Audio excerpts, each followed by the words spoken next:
Have you ever felt that the more you try to make someone like you, the more they pull away? Think about it for a moment. That person you tried to connect with, that conversation where you did everything possible to seem interesting, to ask the right questions, to avoid even a second of awkward silence. And in the end, something failed, something invisible, something no one ever taught you to notice. And the most disturbing part is that you probably don't even know what it was. Today we're going to talk about that. Not about conversation techniques, not about pickup lines. We're going to talk about something much deeper and much more uncomfortable. Why most people, without realizing it, project a silent signal of neediness that destroys any possibility of real connection, and how that signal can be turned off. What I'm about to tell you will make you uncomfortable. And if you stay until the end, you'll start seeing conversations in a completely different way. There's a thought experiment that fascinates me. Imagine two people in a room. One talks non-stop, constantly asks questions, fills every silence with words, laughs a little too early, searches the other person's eyes for approval. The other person speaks little, listens slowly, doesn't flinch at silence, and when they say something, they say it with a calmness that feels almost strange. Who has more power in that room? The answer seems obvious. But what's not so obvious is why, and understanding why changes everything. The first person isn't bad or boring. They're simply acting from a place most human beings know very well: fear of rejection. And that fear, translated into body language and words, becomes a frequency that others perceive even if they can't name it. Psychology has a name for this. It's called approval anxiety. And it's one of the quietest and most destructive forces operating in human relationships. Here's something I want you to remember. Asking a lot of questions in a conversation is not always a sign of genuine curiosity. Sometimes, and more often than we think, it's an unconscious strategy to avoid silence, to avoid facing stillness, to control where the conversation is going because emptiness feels frightening, and people notice it. Not consciously, but they notice it. When someone bombards you with questions in the first few minutes of meeting you, a part of your brain registers something. Not exactly what, but something. A subtle discomfort. A feeling that this person needs something from you. And that feeling, although invisible, completely changes the dynamic between you. I didn't invent this. There are decades of research in social psychology showing that the perception of emotional neediness significantly reduces interpersonal attraction. What we casually call trying too hard has a real neurological counterpart. When the brain detects that someone is actively seeking approval, it activates distancing mechanisms. It's almost automatic. But here comes the paradox that very few people understand. Silence is not emptiness. Silence is presence. And this is what separates people who naturally generate attraction and authority from those who can never understand why their conversations go nowhere. Being able to tolerate silence without becoming uncomfortable is a skill. And like every skill, it can be trained. But first, you have to understand why most people can't do it. When there's silence in a conversation, the brain interprets it as a threat. More specifically, it interprets it as a possible sign of disapproval. The other person isn't speaking, therefore something is wrong, therefore I need to fix it. And from there comes the uncontrollable urge to fill that silence with anything. A question, an irrelevant comment, an awkward laugh. But what you're really doing in that moment is revealing that the other person's judgment matters more than your own inner state. And that, even if it's never said out loud, changes the hierarchy of the conversation. Now, I want to be honest with you about something. Everything I'm describing can sound cold, calculated, as if talking about these things turns human relationships into a chessboard.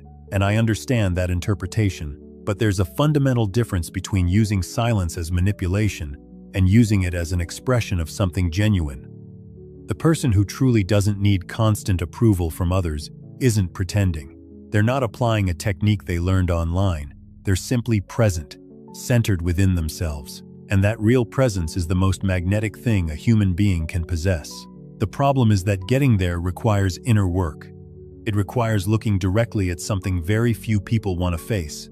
The fear underneath it all. Think about the last time you prepared for an important conversation. A first date, an interview, a meeting with someone who intimidated you. What did you do?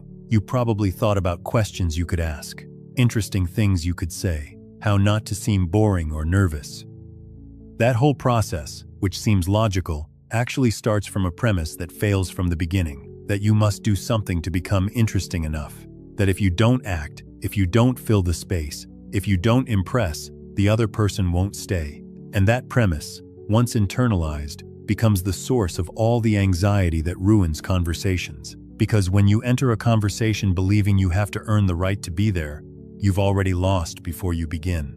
The other person feels it, even if they don't know what they're feeling. And you don't understand why the harder you try, the worse the results become. There's something Nietzsche wrote that has echoed inside me for decades in a strange way. He said that the man who cannot tolerate solitude cannot tolerate his own company either, and that whoever constantly needs the noise of others to feel complete is actually running away from themselves. This isn't abstract philosophy. It has a direct application in how relationships work. The person who can be alone without anxiety, who can sit in silence without needing to fill it, who doesn't need others to constantly validate what they think and who they are. That person enters conversations from a completely different place. They arrive without hunger, and that changes everything, because attraction, whether romantic, social, or professional, rarely comes from the person who needs it most. It comes from the person who seems to need it least. Not because they're pretending, but because they've genuinely built something solid within themselves from which to relate to others. Now I want to tell you about something I find one of the most interesting phenomena in social psychology. It's called the progressive revelation effect, and it has implications that contradict many things you've probably been told about how to connect with people. When you meet someone, and within the first 20 minutes, you already know everything about their life, their fears, their ambitions, their family history, and their opinion on the meaning of life, something shuts down. Not intentionally, but it shuts down. Curiosity has nothing left to bite into. Mystery, which is the fuel of human interest, disappears. The human brain is designed to complete what is incomplete, to search for what it cannot fully see, to keep looking at what has not fully revealed itself. And when someone exposes themselves completely all at once, they remove the possibility of that process. This doesn't mean being fake. It doesn't mean hiding who you are. It means learning to reveal your layers slowly, trusting that who you are is interesting enough that you don't need to show everything in the first minute. And here comes something that is rarely said this clearly. Most problems people have in conversations are not social skill problems. They are internal psychological problems. They are the outward reflection of something happening inwardly. The person who constantly interrupts doesn't know how to listen because they fear that if the other person talks too much, their own voice will lose importance. The person who asks too many questions doesn't have genuine curiosity. They have connection anxiety. The person who fills every silence isn't extroverted.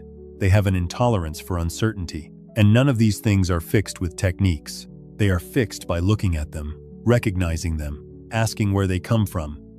Because when you understand that your need to talk nonstop is actually a fear of becoming invisible, you can start relating to that fear differently, not by eliminating it, but by refusing to let it take the wheel. There's a concept in psychology called emotional regulation, which in everyday language could be translated into something much simpler: not reacting from your impulses. The people who create the greatest impact in their interactions are not necessarily the smartest, the most attractive, or the funniest.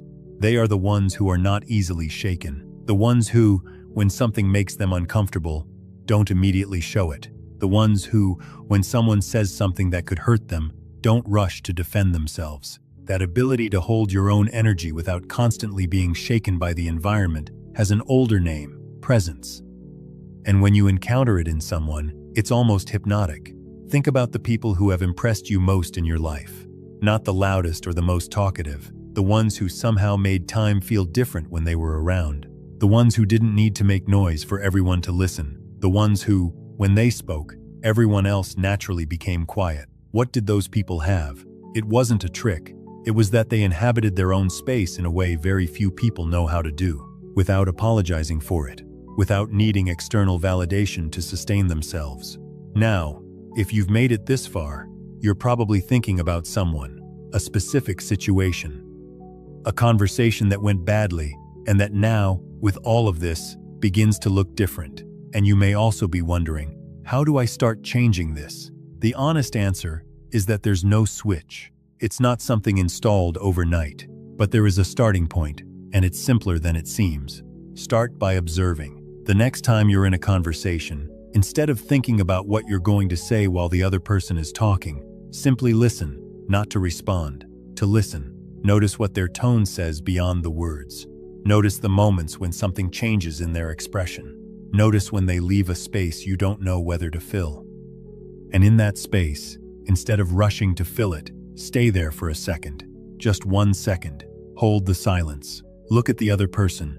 Let something wordless happen. It's not magic. It's presence.